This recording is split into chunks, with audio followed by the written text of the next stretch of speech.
이제 오늘 본문 로마서 13장 1절로 들어가 보기를 원하는데요. 이 구절은 뭐 굉장히 유명한 또 논란이 많은 말씀 아닙니까? 각 사람은 위에 있는 권세들에게 복종하라. 권세는 하나님으로부터 나지 않음이 없나니 모든 권세는 다 하나님께서 정하신 바라.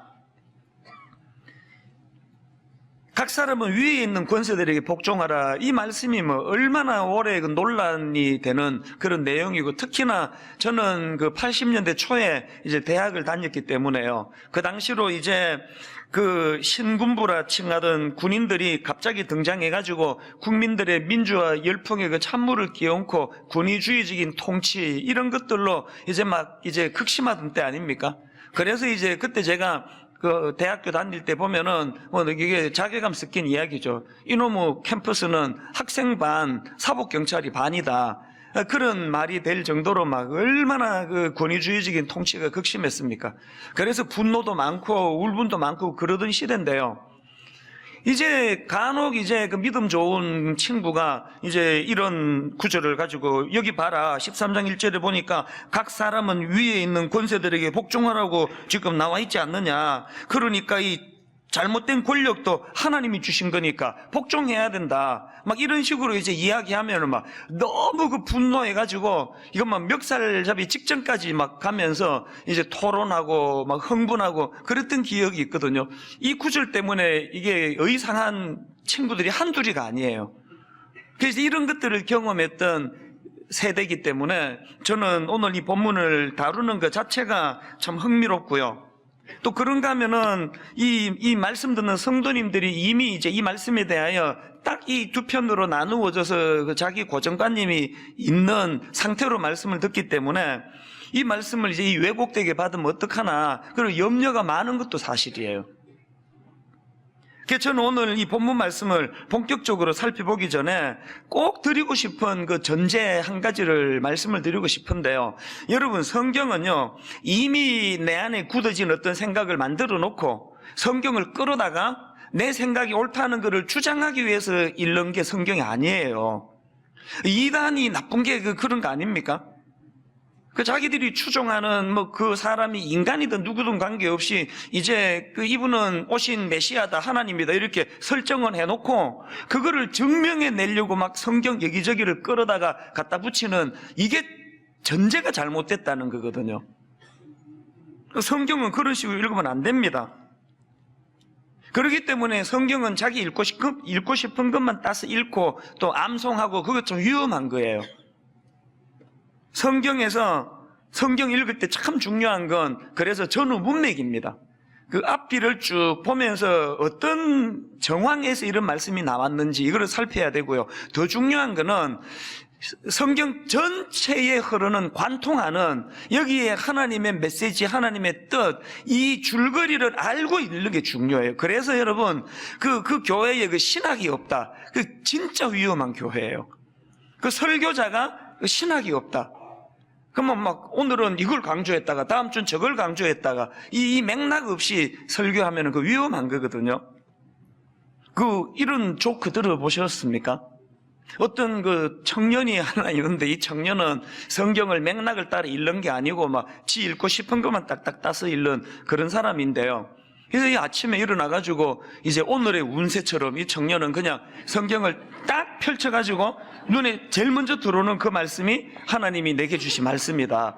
그래서 아침마다 이제 출근하기 전에 이렇게 말씀을 보고 이제 출근을 하는데요. 이제 어느 날이에요. 그날도 이제 여느 날과 다름없이 하나님이 오늘 내게 어떤 말씀을 주시는가 보자 그러고 딱 폈더니 그 말씀이 마태복음 27장 5절인 거예요. 유다가 오늘 성소에 던져 넣고 물러가서 스스로 목매어 죽은지라. 그게 너무 당황이 돼가지고 이건 내가 잘못 찾았을 거야. 그래서 이거 없던 걸로 하고 다시 내가 이제 마음을 가다듬고 하나님의 뜻을 살펴보리라. 그래서 두 번째로 이제 딱 펼쳤더니 누가복음 10장 37절이 나오더래요. 가서 너도 이와 같이 하라 하시니라. 그게 너무 당황이 돼서 우리나라는 원래 3세판이다. 그래서 이제 앞에 거는 없던 걸로 하고 마지막 세 번째로 내가 이제 승부를 가르겠다, 결정을 짓겠다. 그러고 이제 마지막으로 정말 비장한 마음으로 성경을 딱 펼쳤더니 요한복음 13장 27절이 나오더래요. 예수께서 유다에게 이르시되 내 하는 일을 속히 하라 하시니, 이런 우스갯소리가 지금 뭘 강조하는 거겠습니까? 이 성경을 이런 식으로 오늘의 운세처럼 내가 원하고 내가 읽기 원하는 요것만 딱딱 읽으면 이게 위험하다는 걸 지금 강조하는 거 아니겠습니까?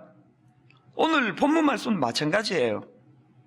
이미 형성되어 있는 어떤 이데올로기의 틀이자 그럴까요? 그 자기의 생각의 틀을 딱 고정시켜 놓고 이거를 이제 강화시키는 차원에서 성경을 읽으면 정말 위험합니다. 그렇기 때문에 이제 오늘 이 본문 말씀도요, 본문뿐만이 아니고요, 성경을 읽으실 때 늘 내가 이미 갖고 있던 어떤 고정관념, 또 이 선입견, 이런 것들을, 이 생각의 틀을 늘 하나님의 말씀 앞에 내가 교정받을 준비가 되어 있다. 그런 마음으로 이제 말씀을 보셔야 되는데요. 그런 맥락에서 저는 오늘 본문에서 이제 먼저 그 두 가지 균형, 이걸 좀 말씀을 드리고 싶습니다. 오늘 본문을 우리가 어떻게 하나님의 뜻을 제대로 발견해야 하느냐 할 때 이 두 가지 균형을 가지고 보셔야 된다는 거예요. 이 본문에서 발견되는 첫 번째 균형이 뭐냐? 이 공적인 권력에 대해서는 복종해야 한다는 하나님의 말씀이에요. 이 부인할 수가 없습니다. 지금 본문에서 뚜렷이 강조하는 게 이 반복해서 강조하는 게 바로 그 부분 아닙니까? 벌써 1절에서 각 사람은 위에 있는 권세들에게 복종해라, 이게 선포로 말씀을 시작해요. 그리고 똑같은 말씀을 5절에서 또 반복합니다. 그러므로 복종하지 아니할 수 없으니 진노 때문에 할 것이 아니라 양심을 따라 할 것이라. 여기도 지금 복종해야 된다고 강조하고 있지 않습니까? 그리고 또 7절에도 또 반복합니다. 모든 자에게 줄 것을 주되 조세를 받을 자에게 조세를 바치고 관세를 받을 자에게 관세를 바치고 두려워할 자를 두려워하며 존경할 자를 존경하라. 지금 여기 보니까 이 7절에서는 세금 납부라고 하는 구체적인 사안을 가지고 이 국가 권력에 복종해야 된다는 것을 지금 강조하고 있거든요. 그러니까 오늘 본문에서 우리가 꼭 기억해야 될 한 가지 축이 뭐냐 하면은 이유야를 막론하고 우리가 이거는 부인하면 안 됩니다. 그 국가 권력에 대하여, 이 공적인 권력에 대해서 복종해야 된다, 이걸 지금 강조하고 있고요. 그런가 하면은 또 한 가지 균형이 뭐냐 하니까 두 번째 균형이 이거예요. 이렇게 오늘 본문 말씀이 이 공적인 권력에 복종하라는 그 말씀을 주시기는 하지만 그것보다 더 중요한 게 뭐냐, 그 공적인 권력에 대한 순종에는 전제가 있다는 거예요. 충족되어야 될 조건이 있다는 겁니다. 그리고 본문을 제가 가만히 보니까요, 사실 이 본문의 1절부터 7절까지 이 구조를 보면은 각 사람은 위에 있는 권세들에게 복종해라, 이것에 대한 강조보다는 왜 그래야만 하는지에 대한 설명이 거의 대부분 할애가 되어 있습니다. 거기에 대한 설명이. 자, 그런 흐름으로 여러분 1절을 한번 보십시오. 1절에서 위에 있는 권세들에게 복종하라, 이렇게 짧게 권고하고는 왜 그래야만 하는지를 이제 3절서부터 쭉 길게 이제 그것들을 설명하는 것을 볼 수 있는데요. 자, 3절을 세 번역으로 한번 보십시오. 왜 위에 있는 권세들에게 복종해야 되느냐? 치안관들은 좋은 일을 하는 사람에게는 두려울 것이 없고 나쁜 일을 하는 사람에게만 두려움이 되기 때문입니다. 또 4절, 권세를 행사하는 사람은 여러분 각 사람에게 유익을 주려고 일하는 하나님의 일꾼이기 때문입니다. 또 5절, 그러므로 진노를 두려워해서만이 아니라 양심을 생각해서라도 복종해야 됩니다. 여러분 지금 이 흐름을 아시겠습니까? 오늘 이 본문에서의 이 포인트는 위에 있는 권세자들에게 복종해라, 여기에 무게가 있는 게 아니고 왜 그래야만 하는지에 대한 설명들이 이제 주를 이룬다는 그 말씀이에요. 그래서 제가 이런 관점으로 본문을 쭉 분석을 해보니까요, 우리가 위에 있는 권세자들에게 복종하는 일이 가능하기 위해서 성경이 제시하는 두 가지 전제, 이걸 정리를 할 수 있겠더라는 겁니다. 여러분, 우리가 위에 있는 권세자들에게 복종하는 일이 가능하기 위해서 가져야 될 두 가지 전제가 뭐냐? 첫째로는요, 그 권위가 하나님 뜻에 위배되지 않는 그 전제 하에서 이 권력에 우리가 복종해야 된다는 겁니다. 그 4절에 굉장히 흥미로운 말씀이 하나 나옵니다. 4절을 보십시오. 그는 하나님의 사역자가 되어 내게 선을 베푸는 자니라. 또 뒷부분에 그러나 네가 악을 행하거든 두려워하지 마라. 그가 공연히 칼을 가지지 아니하였으니 곧 하나님의 사역자가 되어 악을 행하는 자에게 진노하심을 따라 보응하는 자니라. 지금 2번씩 반복되는 하나님의 사역자가 되어, 하나님의 사역자가 되어.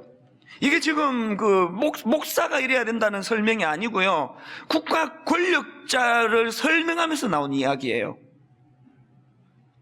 그리고 또 비슷한 표현이 6절에도 반복이 되는데요. 자, 6절을 보십시오. 너희가 조세를 바치는 것도 이와 말미암음이라. 그들이 하나님의 일꾼이 되어 바로 이 일에 항상 힘쓰니라. 제가 참 흥미를 느끼는 게요, 여러분 여기 나오는 이 일꾼, 이건 원어로 헬라어로 보면은 레이투르고스라는 단어예요. 이 합성어인데요, 레이투르고스라는 이 단어는 백성을 뜻하는 라오스라는 단어하고요, 일하다 이런 뜻을 가지고 있는 에르게인의 합성어에서 파생된 단어라는 겁니다. 그러니까 여기 나와 있는 일꾼을 그대로 풀어 설명하면은 백성을 위해 공적인 일을 수행하는 사람, 그런 뜻이거든요. 당연히 정부에서 일하는 사람들은 이렇게 설명할 수 있는 거 아닙니까? 그런데 지금 성경은 이런 보편적인 이 레이투르고스라는 단어 앞에다가 하나님이라는 수식어를 넣어서 설명한다는 거예요. 이게 지금 뭘 강조하는 걸까요? 우리가 위에 있는 권세자들에게 복종할 수 있는 첫 번째 전제가 뭐냐? 그 권위가 하나님의 뜻에 위배되지 않는다라는 전제가 있을 때 복종해야 된다는 그 얘기거든요.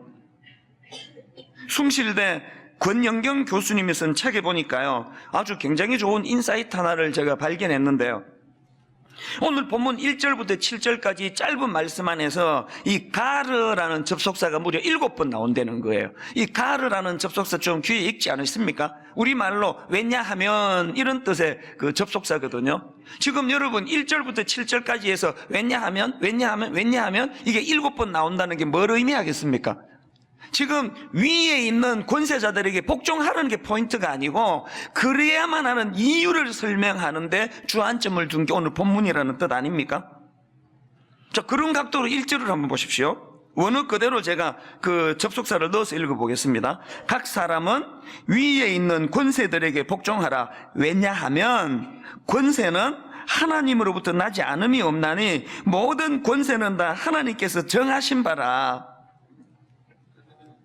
여기서 중요한 게 뭐냐면은 이걸 또 주로 역사적으로 독재자들이 자기 권위를 부여할 때 이런 구조를 가지고 내 이 권력은 하나님이 줬다는 식으로 이렇게 악용하는 것을 보는데, 이건 그런 의미가 아니에요. 여기 나와 있는 권세는 하나님으로부터 났다는 이 말씀은요, 그 존 파이프 목사님이 쓰신 책에 잘 설명이 되어 있는데요, 그 목사님 책에서 이 부분의 강조점을 이렇게 설명하는 걸 제가 봤습니다. 이전의 모든 역사 속에서 하나님이 세상의 모든 정부를 세우셨다는 것입니다. 여기에 함축된 의미는 세상의 모든 정부를 폐하시는 하나님의 주권 역시 한 번도 끊어진 것이 없다는 것입니다. 그러니까 여기에 무게중심이 이 권력을 주신 분이 하나님이기 때문에 니들이 독재자라 할지라도 이 권력에게 순종, 복종해야 된다, 이게 아니고요, 여기에서 포인트는 그 지도자를 세우신 분도 하나님이시고 그 지도자들을 폐하시는 분도 하나님이시고 하나님의 주권을 강조하는 거예요. 그 당시에 로마 황제가 인간의 위치를 뛰어넘어가지고 신의 자리까지 차지하고 있던 그런 상황에서 오늘 본문 같은 말씀이 뭘 강조합니까? 권력자를 세우기도 하시고 폐하기도 하시는 분이 하나님이시다. 그렇기 때문에 이 눈에 보이는 권력자, 이 로마 황제가 진정한 권력자가 아니라 이 로마 황제를 세우기도 하시고 폐하기도 하시는 하나님이 진정한 권력자가 되신다. 이 뭘 강조할까요? 우리가 어떤 권력자에게 순복할 수 있다고요? 그 하나님의 창조 질서와 그 하나님의 뜻을 거스리지 않는 그 지도자들에게 우리가 순종해야 된다는 그 말씀이라는 겁니다. 그런가 하면은 두 번째로 그렇게 그 신학적으로 의미를 정리할 뿐만 아니라 또 두 번째로 우리가 위에 있는 권세자들에게 복종하기 위한 전제는요, 아주 상식적인 선에서 우리가 알 수 있는 말씀입니다.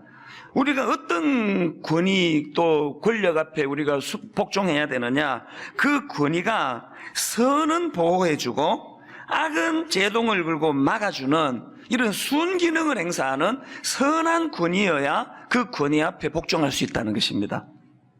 제가 앞에서 1절부터 7절까지 가르라는 접속사가 무려 7번 등장한다고 말씀을 드렸는데요. 이 왜냐하면이라는 이 가르를 그대로 넣어가지고 한번 본문을 읽어드리겠습니다. 권영경 교수님이 그 책에서 옮겨놓은 걸 그대로 제가 따왔습니다. 2절을 먼저 보십시오.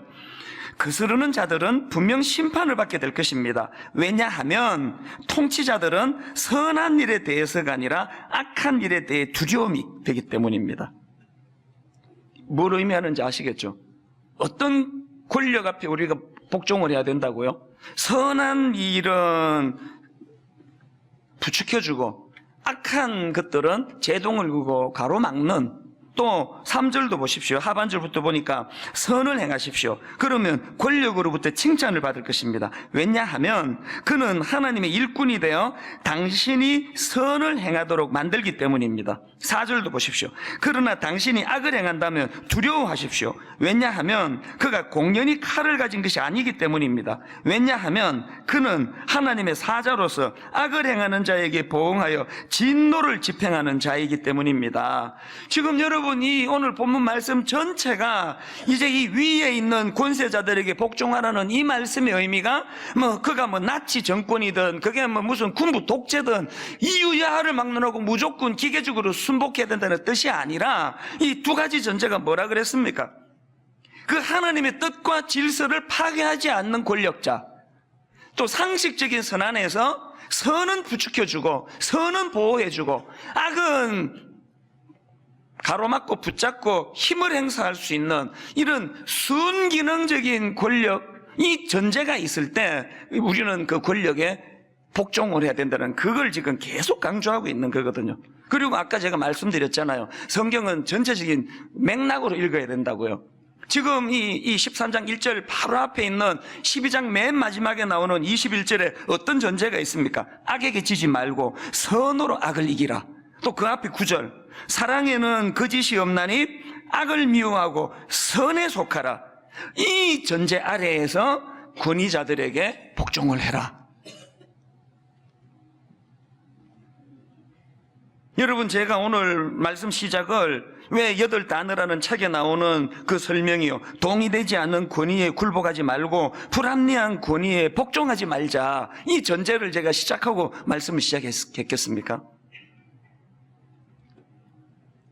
사실 성경에 보면요, 지금 오늘 본문에서 제시하는 이런 조건을 갖추지 않은 악한 권력에 대하여 그 저항하는 말씀이 굉장히 많이 나옵니다.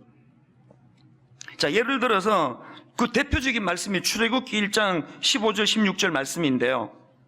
애굽 왕이 히브리 산파 시브라라는 사람과 부하라는 사람에게 말하여 이르되 너희는 히브리 여인을 위하여 해산을 도울 때에 그 자리를 살펴서 아들이거든 그를 죽이고 딸이거든 살려두라.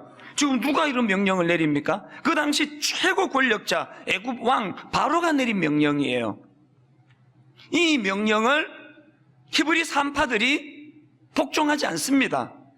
그래서 바로 그 다음 13절에 17절에 그러나 산파들이 하나님을 두려워하여 애굽 왕의 명령을 어기고 남자 아기들을 살린지라. 만약에 여러분 여기 나오는 그 히브리 산파들이요, 오늘 본문 로마서 13장 1절을 기계적으로 받아들이는 사람, 그가 비록 악한 권력자라 할지라도 그의 말에 우리는 복종해야 된다, 그런 이해를 가졌다면 모세는요 태어나자마자 살해당했을 거예요. 다니엘 3장에도 나옵니다. 그 당시 최고 권력자 느부갓네살 왕이 이런 명령을 내립니다. 다니엘 3장 5절 6절. 너희는 나팔과 피리와 수금과 삼현금과 양금과 생황과 및 모든 악기 소리를 들을 때에 엎드려 느부갓네살 왕이 세운 금신상에게 절하라. 누구든지 엎드려 절하지 아니하는 자는 즉시 맹렬히 타는 풀무불에 던져 넣으리라 하였더라. 이게 지금 그 당시 최고 권력자 느부갓네살 왕이 내린 명령이에요. 그런데 여러분이 아시는 그 사드락과 메삭과 아벳느고 그 다니엘의 세 친구는 그 왕의 절대적인 권력을 가진 왕의 악한 명령을 순종하지 않습니다. 그래서 어떤 고발을 당합니까? 다니엘 3장 12절. 이제 몇 유대 사람 사드락과 메삭과 아벳느고는 왕이 세워 바벨론 지방을 다스리게 하신 자이거늘 왕이여 이 사람들이 왕을 높이지 아니하며 왕의 신들을 섬기지 아니하며 왕이 세우신 금신상에게 절하지 아니하나이다. 한국교회가 부인할 수 없이 회개해야 될 부분이 뭡니까?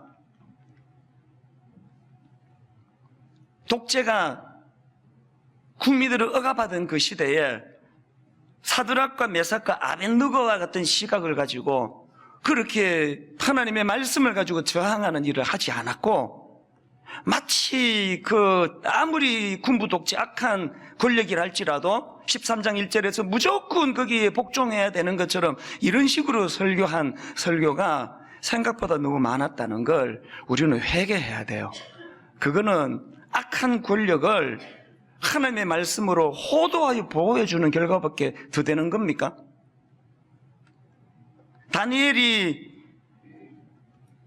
다니엘서 6장에서 그 왕 외에 어떤 신이나 사람에게 뭘 구하면은 사자굴에 던져 넣기로 한 왕의 그 도서, 그 도장이 찍혀 있는 그런 상황에서 다니엘이 취한 행동이 다니엘 6장 10절입니다. 다니엘이 이 조서에 왕의 도장이 찍힌 것을 알고도 자기 집에 돌아가서는 윗방에 올라가 예루살렘으로 향한 창문을 열고 전에 하던 대로 하루 3번씩 무릎을 꿇고 기도하며 그의 하나님께 감사하였더라. 여기 지금 창문을 열고가 뭘 의미합니까? 그 악한 권력에 대하여 노골적으로 지금 반발하는 그 모습 아니겠습니까? 그렇기 때문에 오늘 이 로마서 13장 1절은요, 내가 그냥 그것만 똑 따가지고 모든 그 권력자 앞에 우리는 복종해야 된다는 그 한 구절을 그 이단처럼 그렇게 하시면 안 되고, 그 전후 문맥을 다 살펴서 이 말씀을 새겨본다 할 때, 여러분, 우리가 각 사람은 위에 있는 권세자들에게 복종하라는 이 말씀이 가능하기 위해서는 그 부여된 권위가 하나님의 뜻에 유배되지 않는다는 이 한 가지 전제와, 그리고 또 선과 악의 질서를 잡아주는 그런 순기능적인 권위라는 전제가 내포되어 있다는 사실을 우리가 잊어서는 안 된다는 사실입니다. 저는 이 본문 말씀을 준비하던 지난주 내내 마음에서 기도가 나오더라고요. 하나님이 한반도 우리 조국 대한민국을 불쌍히 여겨주셔서 바로 지금 성경이 제시하는 이 두 가지 전제를 어기지 않는 건강한 공권력, 건강한 권력이 이 땅을 다스릴 수 있도록 도와주시고, 그런가 하면은 국민들은 지금처럼 이렇게 분열이 되고 마음이 갈라져 늘 서로를 그렇게 상하게 하는 이런 가슴 아픈 일이 종식되고, 흔쾌하게 모든 국민이 그 국가기관 권력에 대하여 한 마음으로 기도하면서 순복할 수 있는 그런 나라를 허락해 주시기 원합니다. 제가 여러분 이 기도를 할 때마다 자꾸 마음이 아픈 거예요. 그 왜 마음이 아픈가 보니까요, 우리도 그런 혜택을 누리지 못했고요. 특별히 여기 우리 청년들이 지금 여기 많이 예배를 드리고 있는데요, 어릴 때부터 우리 젊은 세대는 이런 조건을 갖춘 건강한 권위를 경험을 잘 못한 참 비극적인 현실이라는 거예요.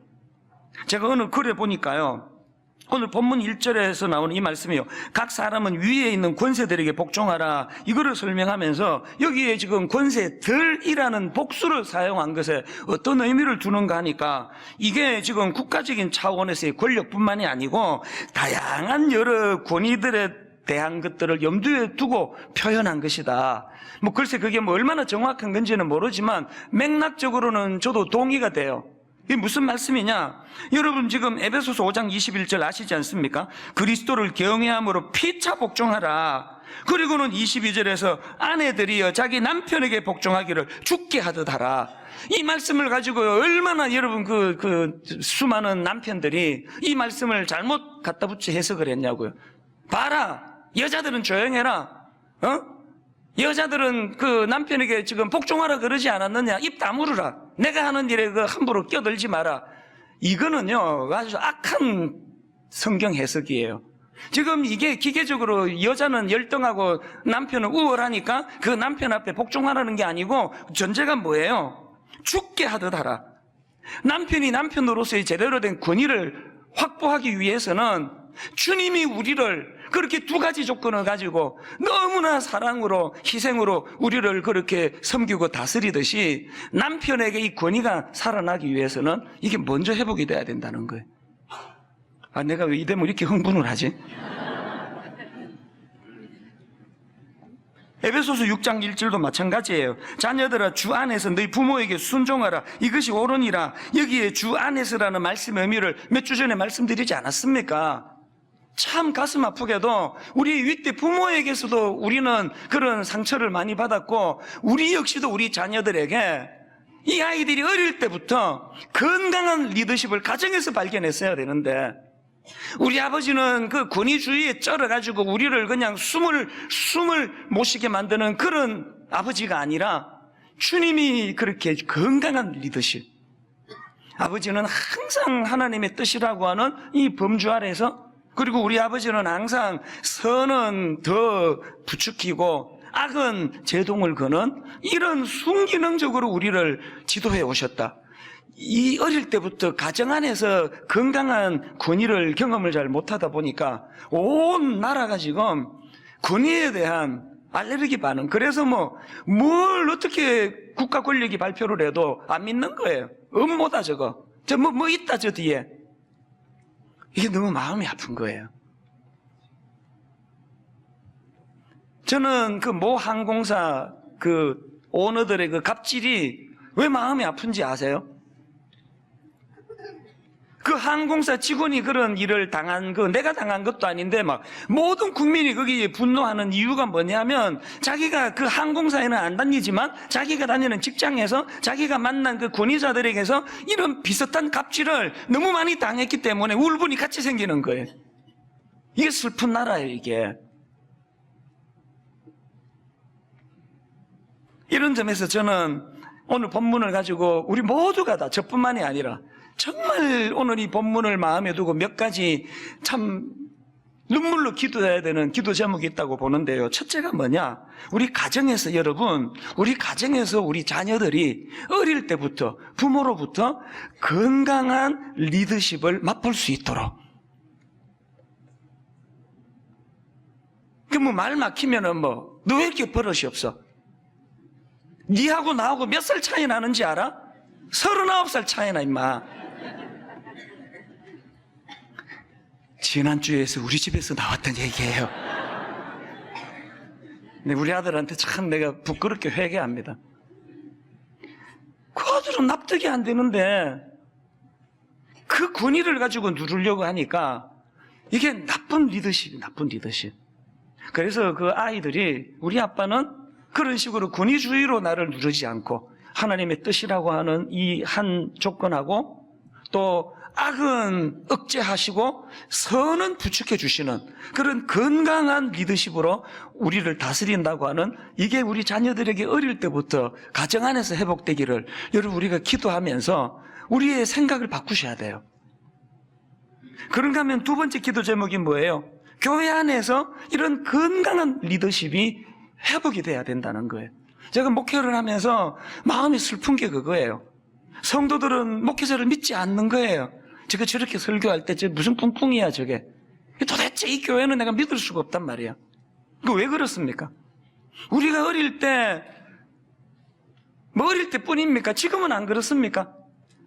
목사 안수 받은 이게 엄청난 권력이 돼가지고 그 주의 종이 말하는데 말이야 이런 식으로 그 여러분 지금 막 그 세상에 무리를 일으키는 교회 안에서 뭐 성적인 어떤 죄의 문제가 나오고 이런 것들의 대부분의 공통점이 있더라고요.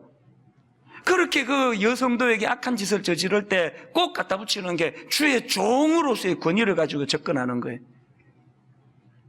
그러니까 교회 안에 너무나 많은 이 권위자에 대한 불신이 있는 거예요. 뭘 기도해야 될까요? 하나님, 분당 우리 교회에 담임 목사인 저를 위시해서 우리 순장님, 또 뭐 성가대 지휘자, 성가대 대장, 주일학교 교사, 모든 권위자들이 하나님 기쁘게 순복할 수 있는, 저 담임 목사가 말하는 거라면 우리 믿을 수 있어. 저 사람은 하나님의 뜻 아래서 목회하는 사람이야. 이것들이 회복되는 교회가 되도록 기도하셔야 합니다. 그런가 하면은 세 번째로 기도 제목이 뭘까요? 정말 하나님, 우리 조국 대한민국이 이런 건강한 리더십이, 이런 건강한 국가 권력이 회복되도록 하나님 앞에 기도해야 될 것이에요. 제가 이런 것들을 가지고 묵상을 하니까 답은 딱 하나예요. 이 모든 일들이 가능하기 위하여 우리 가정 안에, 우리 교회 안에, 오늘 우리 조국 대한민국이 한반도 안에 예수 그리스도의 리더십 회복이 돼야 된다는 거예요. 그래서 제가 오늘 아침에 빌립보서 2장 5절부터 11절 안에 있는 이 예수 그리스도의 리더십이 너무 내 마음을 뜨겁게 했는데요. 한번 보세요. 이 빌립보 2장 5절. 너희 안에 이 마음을 품으라. 곧 그리스도 예수의 마음이니. 제가 알기로 우리 정치가들 중에 크리스찬 많다고 알거든요. 국회의원 중에 크리스찬 많습니다. 한 3주 전인가요? 뭐 정당의 그 국회의원이 연락을 했어요. 목사님 모셔가지고 우리 국회의원들 앞에서 특강을 해달라고. 저 사양했습니다. 안 갔습니다. 그 분당에 있는 목사가 뭐 여의도까지 가가지고 뭐 그렇게 할 필요 있습니까? 오늘 우리 정치가들, 특히 예수 믿는 정치가들이 저 불러가지고 얘기 들을 필요 없고요. 오늘 이 말씀을 집중하시면 돼요. 어떤 마음으로 정치를 해야 된다고요? 어떤 마음으로 국민을 섬겨야 된다고요? 너희 안에 이 마음을 품으라. 곧 그리스도 예수의 마음이니. 그 예수님의 마음은 어떤 내용인가를 6절부터 설명을 합니다. 그는 근본 하나님의 본체시나 하나님과 동등됨을 취할 것으로 여기지 아니하시고 오히려 자기를 비워 종의 형체를 가지사 사람들과 같이 되셨고 사람의 모양으로 나타나서 자기를 낮추시고 죽기까지 복종하셨으니 곧 십자가에 죽으심이라. 이름으로 하나님 이거를 지극히 높여 모든 이름 위에 뛰어난 이름을 주사 하늘에 있는 자들과 땅에 있는 자들과 땅 아래에 있는 자들로 모든 무릎을 예수의 이름에 꿇게 하시고 모든 입으로 예수 그리스도를 주라 시인하여 하나님 아버지께 영광을 돌리게 하셨느니라. 저는 눈물로 기도합니다. 이 땅의 모든 정치가들이 이 빌립보서 2장 5절부터 11절 말씀이 그들 정치 철학의 중심에 서게 되기를 바랍니다.